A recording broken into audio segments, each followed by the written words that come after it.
नमस्कार, India news देख रहे हैं आप। मैं हूं आपके साथ आकांक्षा राजपूत। चलिए शुरुआत करते हैं उत्तर प्रदेश विशेष की।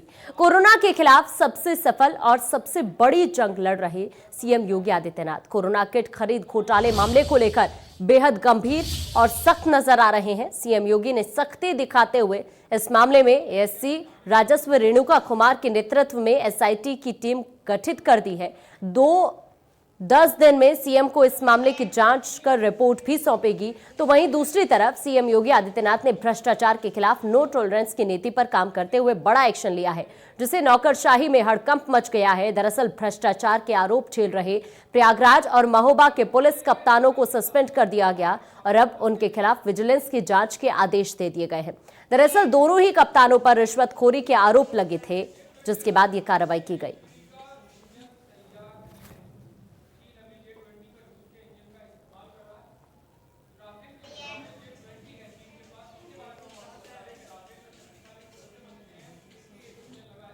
भ्रष्टाचार के खिलाफ सीएम योगी की तरफ से ये सख्त एक्शन लिया गया है। 10 दिन में इस मामले की रिपोर्ट सीएम को देनी होगी। एसआईटी का गठन किया गया है जो इस पूरे मामले की जांच करेगी। कोरोना किट घोटाले मामले को लेकर सीएम योगी की तरफ से सख्त एक्शन लिया गया और एसआईटी का गठन करने के निर्देश दिए गए।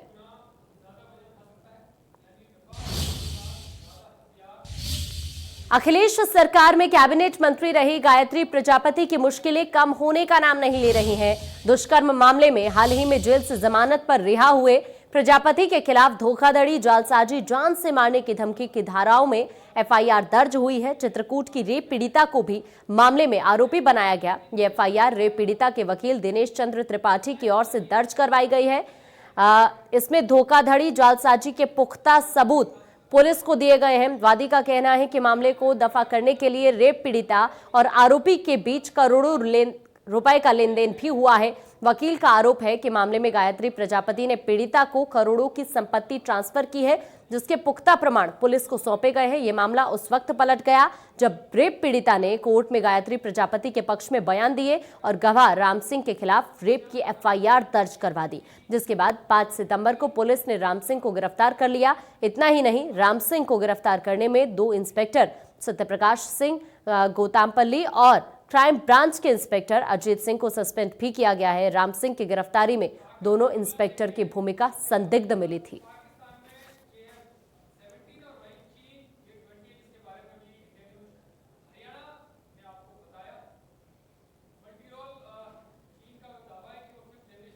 सरकार में खनन मंत्री रहे गायत्री प्रजापति की मुश्किलें एक बार फिर से बढ़ती नजर आ रही हैं।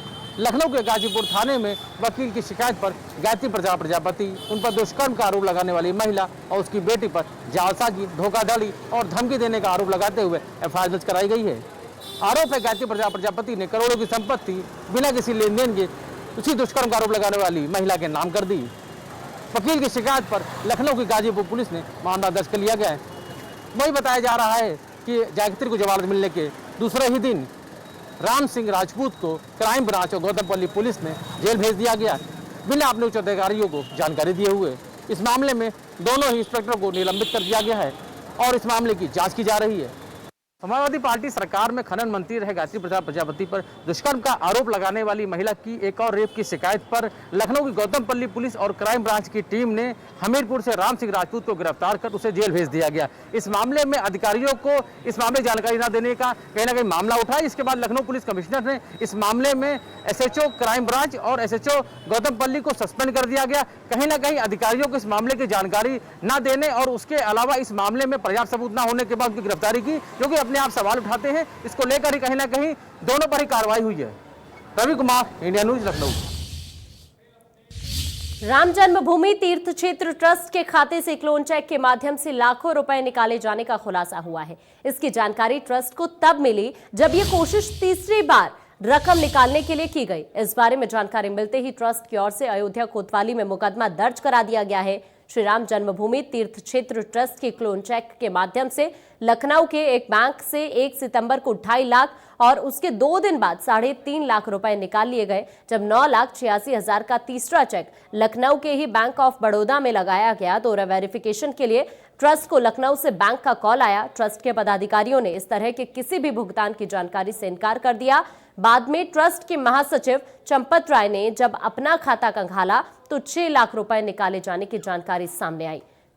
इसके साथ ही राम जन्मभूमि तीर्थ क्षेत्र ट्रस्ट के पदाधिकारियों ने इस मामले की जानकारी अयोध्या पुलिस को देते हुए मुकदमा दर्ज करवाया है।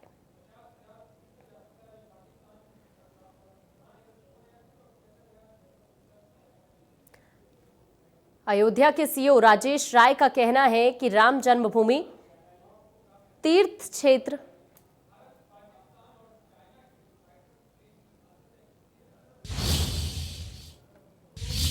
इस मामले को लेकर अयोध्या के सीओ राजेश राय का कहना है कि राम जन्मभूमि तीर्थ क्षेत्र ट्रस्ट की ओर से जानकारी दी गई थी। 2.5 लाख और 3.5 लाख का फर्जी चेक लगाकर रुपए निकाल लिए गए हैं। ट्रस्ट की ओर से दी गई जानकारी के मुताबिक मुकदमा दर्ज कर आगे की कार्रवाई शुरू कर दी गई है। कल दिनांक 9/9/2020 को समय 1500 बजे श्री राम जन्मभूमि ट्रस्ट के महासचिव श्री संपत राय जी द्वारा एक प्रार्थना पत्र प्रेषित किया गया, जिसमें अंकित किया गया था कि ट्रस्ट के अकाउंट से लगभग 6 लाख रुपए फर्जी चेक द्वारा पैसे विड्रॉ कर लिया गया है। इस संबंध में एफआईआर अंकित कर दी गई है। इसकी जानकारी गहनता से की जा रही है। शेष विधिक कार्रवाई हेतु एक टीम रवाना कर दिया गया है। इस मामले को लेकर हमारे संवाददाता ने जायजा लिया है, क्योंकि जिस तरह से ये लाखों रुपए की जालसाजी की गई है और इसी का जायजा हमारे संवाददाता ने लिया है। आप जरा रिपोर्ट देखें। अयोध्या में राम जन्मभूमि तीर्थ क्षेत्र ट्रस्ट के खाते से जालसाजों ने 6 लाख रुपए उड़ा दिए। इस बात का खुलासा तब हुआ जब जालसाजों ने तीसरा चेक लगाया और चूंकि चेक 9,86,000 रुपए का बड़ा अमाउंट था, इसलिए बैंक ने ट्रस्ट से वेरिफिकेशन के लिए कॉल किया और उसके बाद इस बात का खुलासा हो सका कि जो चेक लगाया जा रहा है उस नंबर का चेक ऑलरेडी ट्रस्ट के पास उनके ऑफिस में मौजूद है। यानी क्लोन चेक के जरिए ये पूरा काम किया जा रहा था, पूरी जालसाजी की जा रही थी। इससे पहले इन जालसाजों ने 2 बार चेक भरकर पैसे भी निकाल लिए। पहली बार 2.5 लाख रुपए निकाला, ट्रस्ट को नहीं पता चला। फिर 3.5 लाख रुपए निकाला, ट्रस्ट को तब भी नहीं पता चला। लेकिन जब 9,86,000 रुपए का बड़ा अमाउंट निकालने की कोशिश की गई, तब बैंक ने वेरिफिकेशन के लिए कॉल किया और इन सारी चीज़ों का पर्दाफाश हो सका। हालांकि अभी जालसाज पुलिस के पकड़ से दूर हैं। मुकदमा दर्ज कर लिया गया है। अयोध्या कोतवाली में मुकदमा दर्ज है। पुलिस जांच में जुटी है। अयोध्या से जांच टीम लखनऊ के उस इलाके में भी पहुंच चुकी है जहां से ये पूरी धोखाधड़ी हुई है। यानी जिस बैंक से ये पूरा खेल हो रहा था, यानी जिस बैंक से जालसाजों ने पैसे ट्रांसफ़र कराए थे। हालांकि अयोध्या के SBI शाखा में ट्रस्ट का अकाउंट है। अब पूरी पड़ताल हो रही है, चाहे वो पुलिस हो या फिर जो खुफिया तंत्र है वो ये जानने की कोशिश में जुटा है कि आखिर वो कौन लोग हैं जो राम मंदिर के ट्रस्ट से पैसे निकाल रहे हैं जालसाजी करके। तो ऐसे में अब पुलिस तंत्र और पूरा महकमा जुटा हुआ है जालसाजों को पकड़ने के लिए। FIR दर्ज हो चुकी है। देखने वाली बात ये होती है कि आखिर ये गुनहगार कब पुलिस की गिरफ्त में आते हैं। अबुल बशर खान, इंडिया न्यूज़। राम मंदिर ट्रस्ट के खाते से लाखों रुपए की जालसाजी की गई है। लखनऊ के 2 बैंकों से पैसे निकाले गए। इंडिया न्यूज़ संवाददाता खुर्रम निजामी ने जायजा लिया।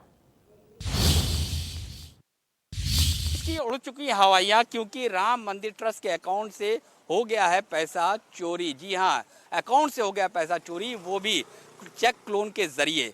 2.5 लाख, फिर 3.5 लाख और फिर जब 9,86,000 की कोशिश की गई तो मामला पकड़ में आया, क्योंकि बैंक ने कर लिया फ़ोन खाता धारक को और ये पूछा कि क्या आपने 9,86,000 का चेक काटा है।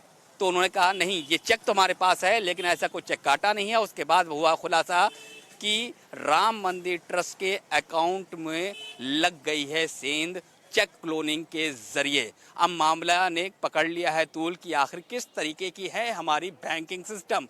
जो बैंकिंग के जानकार हैं वो ये कहते हैं कि जब हमें शक होता है तो हम खाता धारक को फ़ोन कर लेते हैं, लेकिन सवाल ये बड़ा होता है कि जब ट्रस्ट का अकाउंट था और लगातार पैसा निकल रहा था तो देर से क्यों जागे। तो वहीं सवाल उठता है कि जो अकाउंट हैंडल कर रहा था राम मंदिर ट्रस्ट का, क्या उसके पास नहीं आ रहा था कोई मैसेज बैंक का कि आपके अकाउंट से इतना पैसा निकाला जा चुका है। अगर नहीं आ रहा था तो क्या इस तरीके की कोई सुविधा ट्रस्ट ने ली थी या नहीं ली थी। अगर ली थी तो फिर ये खामियाजा क्यों भुगत रहा है ट्रस्ट, क्योंकि उसके अकाउंट से पैसा हो गया है चोरी। अब सवाल बड़ा है, सवाल तो बैंक के ऊपर भी खड़ा होता है, स्टेट बैंक ऑफ इंडिया के ऊपर, कि आखिर किस तरीके से एक ऐसे अकाउंट से पैसे निकलने दिया गया जो प्रतिष्ठा का सवाल था। सवाल ये उठता है कि जब 2.5 लाख और फिर 3.5 लाख का चेक आता है तो उस वक्त क्यों नहीं जागा बैंक, क्यों नहीं किया खाता धारक को फ़ोन, और 9,86,000 सतर्कता कह लीजिए या फिर संयोगवश कह लीजिए बच गया है राम मंदिर ट्रस्ट का अकाउंट का पैसा। तो अब देखना ये है कि पुलिस या जांच कैसे होती है, क्योंकि जो पैसा ट्रांसफ़र हुआ है बताया जा रहा है वो पंजाब नेशनल बैंक में ट्रांसफ़र हुआ है। तो अब देखना इस बात को है कि वो खाता धारक कौन है पंजाब नेशनल बैंक का, और साथ में कौन लोग इसके पीछे हैं और कितनी बड़ी ये साजिश है, कितने बड़े ये अपराधी हैं, वाइट कॉलर क्रिमिनल हैं। वीडियो जर्नलिस्ट हरिओम के साथ Khurram Nizami, India news Lucknow. UP के महराजगंज जिले में एक नाबालिग प्रेमी जोड़ी की खंबे से बांधकर पिटाई करने का वीडियो बड़ी तेजी से वायरल हो रहा है। इस वीडियो में गांव के लोग एक प्रेमी जोड़े को पकड़कर खंबे से बांधकर पीट रहे हैं। वीडियो में भारी भीड़ के बीच लड़के को निर्वस्त्र कर भीड़ गाली गलौज भी कर रही है। वीडियो गुगली थाना क्षेत्र के गांव का बताया जा रहा है। मामले की जानकारी होते ही पुलिस ने एक ही मामले में 3 मुकदमे दर्ज किए हैं। एक मुकदमा लड़की के घर वाले प्रेमी के ऊपर दर्ज करवाए हैं तो 2 मुकदमे पुलिस ने भीड़ में सम्मिलित लोगों के खिलाफ और वीडियो वायरल करने वालों के खिलाफ दर्ज करवाए हैं। पुलिस ने नाबालिग प्रेमी को अभिरक्षा में भी ले ली है और मामले की छानबीन पुलिस कर रही है।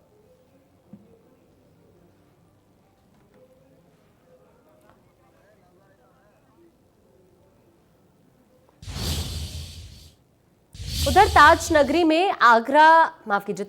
आगरा में एक पति ने अपनी पत्नी को प्रेमी संग आपत्तिजनक हालत में रंगे हाथों पकड़ने के बाद उनकी थप्पड़ और चप्पल से जमकर पिटाई कर दी। अब यह वीडियो सोशल मीडिया पर वायरल हो रहा है। मामला ताजगंज इलाके में स्थित एक होटल का बताया जा रहा है। हालांकि अभी तक इस वीडियो का पुलिस ने संज्ञान नहीं लिया है। वीडियो में पहले पति ने महिला को थप्पड़ से पीटा, उसके बाद चप्पल से जमकर पिटाई की। 1 मिनट के वीडियो में पति ने महिला को 31 से ज्यादा चप्पल जड़ दिए।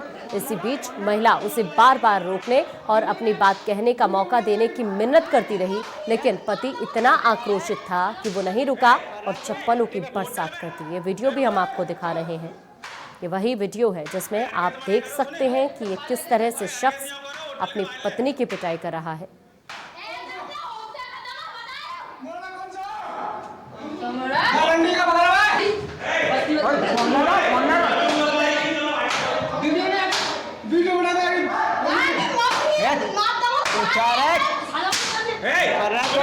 होटल में रुक जा, हरकेस मना करो, सुने हरकेस नहीं करो, होटल के बाहर ले कौन सा का वीडियो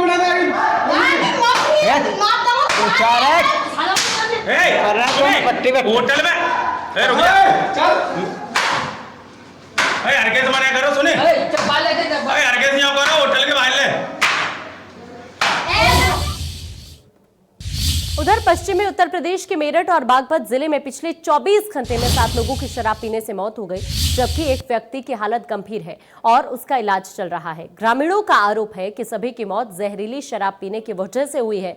हालांकि प्रशासन पोस्टमार्टम रिपोर्ट आने के बाद जांच की बात कह रहा है। इतना ही नहीं, प्रशासन का कहना है कि कुछ लोग शराब के आदी थे। बागपत के चांदीनगर थाना क्षेत्र के चमरावल गांव में 5 लोगों की संदिग्ध परिस्थितियों में मौत हो गई। सभी एक ही गांव के रहने वाले बताए जा रहे हैं। परिजनों का आरोप है कि सभी की मौत शराब पीने की वजह से हुई है। आरोप है कि गांव में हरियाणा मार्ग का जहरीली शराब बेची जा रही है। वहीं शराब से 5 लोगों की मौत की खबर के बाद जिला प्रशासन में हड़कंप मच गया और अधिकारी गांव की ओर दौड़ पड़े।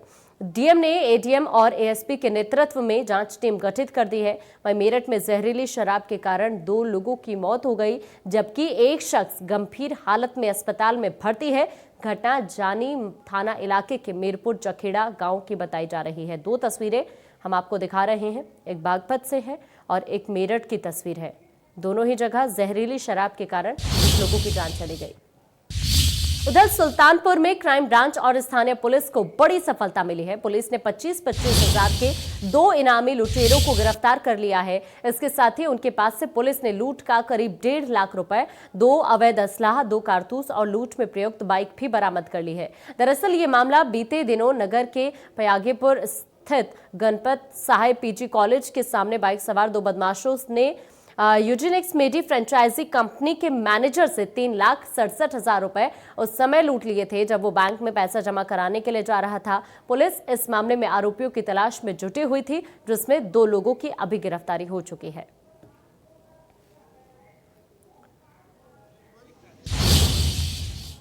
गोरखपुर मुख्यालय से तकरीबन 12 से 15 किलोमीटर दूर स्थित चितौना गांव प्रदेश के सभी गांवों के लिए नजीर साबित हो रहा है, क्योंकि इस गांव में लोगों की मूलभूत की सारी सुविधाएं मौजूद हैं। लोगों के लिए बिजली, पानी, सुरक्षा और सड़क सब कुछ यहां मुकम्मल नजर आता है। और एक सबसे बड़ी खास बात यह है कि इस पूरे गांव में देशभक्ति की जो बयार बहती है उसका दृश्य साफ देखा जा सकता है। पोल हो, पेड़ हो या फिर दीवार, सब तरफ तिरंगा ही तिरंगा नजर आता है। साथ ही सुरक्षा के हिसाब से देखा जाए तो यहाँ पर घर घर के बाहर सीसीटीवी भी लगे हुए हैं, यानी पूरा गांव सीसीटीवी की जद में है। और यही वजह है कि पिछले 1.5 सालों से कोई भी अपराध इस गांव में नहीं हुआ है।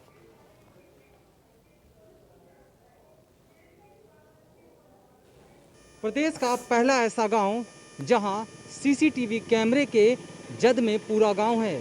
प्रदेश का ऐसा पहला गांव जहां पिछले 1 साल से कोई भी अपराध ने जन्म नहीं लिया है। हम उस गांव में खड़े हैं जो कि पूरे गांव में सीसीटीवी कैमरे से लैस कर दिया गया है। ये गांव है चितौना, यानी गोरखपुर मुख्यालय से तकरीबन 12 से 15 किलोमीटर दूर ये गांव आप देख रहे हैं। गांव देखते ही आपको एक अलग सा नज़ारा नज़र आएगा। चारों तरफ तिरंगे के रंग में दिया गया इस गांव का लुक अपने आप में कुछ अलग बयां करता है। साथ ही ऊपर आप देखेंगे कैमरा लगा हुआ है। ये कैमरा पूरे गांव में लगा हुआ है, यानी तकरीबन 40 से 50 कैमरे इस पूरे गांव में लगाए गए हैं। यानी जो 1450 की ये आबादी है और तकरीबन 295 घर है इस गांव में। जिधर भी आप देखेंगे ये मेन रोड है जो हाईवे की सड़कों के मुख्यालय की को जोड़ता है। इस सड़क पे भी आप जहां तक आपकी निगाहें जाएंगी वहां तक आपको पूरा गांव साफ नज़र आएगा और कैमरे नज़र आएंगे। दूसरी खास बात आपको मैं बता दूं कि जितने भी पोल आपको लगे नज़र आएंगे, इस सब पोलों पे लाइट है। आप वो लाइट देखेंगे, एक एक लाइट जलता हुआ नज़र आएगा। जबकि गांव में रात के समय शाम होते ही अंधेरा नज़र आता था, तमाम हादसे होते थे, लेकिन पूरे जगह जहां तक आपकी निगाहें जाएंगी वहां तक इस तरह के लाइट आपको नज़र आएंगे और पूरे रात में दिन जैसा नज़ारा रहता है। और सीसीटीवी कैमरे का आलम यह है कि अगल बगल के गाँव में अगर कोई घटना होती है तो लोग इस गांव में आकर के उस कैमरे की मदद लेते हैं। ग्राम प्रधान जी हमारे साथ यहाँ के मौजूद हैं। ये बताइए कि सबसे पहले तो बधाई आपको इस पूरे गांव के लुक को बदलने के लिए। किस तरह का नज़ारा आपने इसको किया और क्या कुछ कितना समय लगा और गांव की क्या कुछ स्थिति है, कितने कैमरे लगाए गए हैं? कैमरे तो कुल 24 लगे हुए हैं और जो भी आपको दिखाई दे रहा है जो गांव की स्थिति है इस समय, और समय लगभग इसमें हम 15 साल से देख रेख कर रहे हैं, इस गांव का प्रतिनिधित्व कर रहे हैं।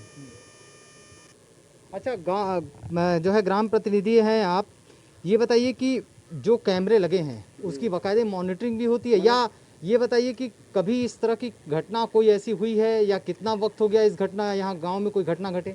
नहीं, गांव में तो ऐसा कुछ नहीं है, लेकिन बाहर के 2-4 लोग आते रहते हैं, पूछते हैं कि ये कोई चोरी वगैरह होती है, लोग पूछते हैं कि इधर हमको कैमरे में देखना है, तो दिखाया जाता है, उनको पहचान कराया जाता है कि आप देखिए, पहचान करिए। यहाँ कोई घटना घटी कभी? नहीं, इस समय तो नहीं है। जब से कैमरा लगा हुआ तब से तो कोई बात नहीं आ रही। कितना वक्त हो चुका है? हो गया 1.5 साल के आसपास। यानी 1.5 साल से कोई भी घटना नहीं हुई है? नहीं। और क्या खासियत है गाँव में? गांव में सारी सुविधा है, आप देखिए, पानी की टंकी लगी हुई, हर घर टोटी का सप्लाई जा रहा है, बिजली की व्यवस्था कर दी गई है, सीसी रोड, नालियाँ, जो भी व्यवस्था ग्रामीण के लिए होना चाहिए उससे ऊपर ही व्यवस्था है। बिजली आपको दिखाई दे रहा, सारी जगह पर लाइट वगैरह लगा दिए गए हैं।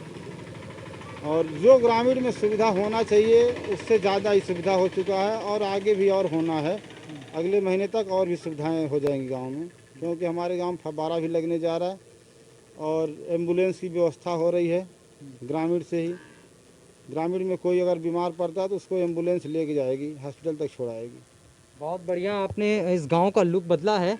मैं आपको पानी की टंकी दिखाना चाहूँगा कि यहाँ वहाँ इतनी दूर निगाह मेरी जहाँ तक जा रही है, वहाँ पे भी आप देखेंगे कि किस तरीके से पानी की टंकी को भी पूरे तिरंगे कलर में जो है इसको दिखाया जा रहा है और पूरे गांव में लाइट से लगाए, सड़क से लगाए, हर एक व्यवस्था यहाँ पे पूरी तरीके से सुदृढ़ है।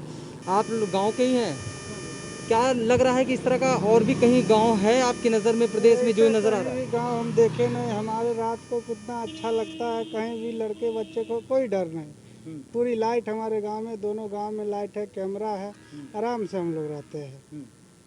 कभी कोई घटना होती है? कितने बता रहे हैं कि साल 1.5 साल हो गया? कोई घटना नहीं है, खुद चोर नहीं आने को सोचते कि हम आए इस गाँव में। हाँ, एकदम अच्छी से हम लोग सोते हैं, कोई दिक्कत नहीं हम लोग को, बच्चे भी आराम से खेलते, कोई दिक्कत नहीं। अच्छा, जो मूलभूत सुविधा होनी चाहिए, बिजली, पानी और रहने के लिए आवास। हमारे गांव में राशन फ्री है, जब से लॉकडाउन चालू हुआ है सब कुछ फ्री, पानी फ्री, कोई दिक्कत नहीं हमारे प्रधान के होते हुए। तीनों गांव में कोई किसी के घर तबीयत खराब हो गया, वहाँ भी पहुँच कर हम लोग मदद कर देते हैं। बिल्कुल, और शायद यही वजह है कि आप इस तरह का जो बेंच देख रहे हैं, इस तरह का बेंच पूरे गांव में नज़र आता है, जबकि शहरों में भी बैठने की कहीं मुकम्मल व्यवस्था नहीं होती है। लेकिन यहाँ पे आप बाकायदा देखेंगे कि ग्राम जो है छितौना साफ आपको नज़र आएगा और इस तरह के बेंच पूरे गांव में नज़र आते हैं। तो आप निश्चित रूप से इस गांव को देखकर ये हम कह सकते हैं कि जिस तरीके से इस गांव का रूप बदला गया है, प्रदेश का ये शायद पहला ऐसा गाँव होगा जहाँ पूरी व्यवस्था आपको नज़र आएगी, बिजली, पानी से लेकर हर एक व्यवस्था। और सबसे बड़ी बात है कि सीसीटीवी कैमरे की जद में ये पूरा गांव है। यानी यही वजह है कि भय बिन होए न प्रीत, यानी जब तक डर नहीं है तब तक जो है क्राइम नहीं रुकता है। और यही वजह है कि यहाँ के आसपास के सभी लोगों के दिलों में ये डर ज़रूर है कि सीसीटीवी कैमरा लगा है, अगर कोई वारदात या कोई घटना होती है तो उस कैमरे की जद में आएंगे और वो पकड़ा जाएगा। निश्चित रूप से कह सकते हैं कि प्रदेश का ये एक पहला ऐसा गांव जहां पूरी सुविधाओं से लैस और सीसीटीवी कैमरे से लैस है। ये हर एक गांव के लिए नज़ीर साबित हो रहा है। Sushil Kumar, India news, Gorakhpur. चले फिलहाल इस बुलेटिन में इतना ही। देश दुनिया की बाकी खबरों के लिए आप बने रहिए।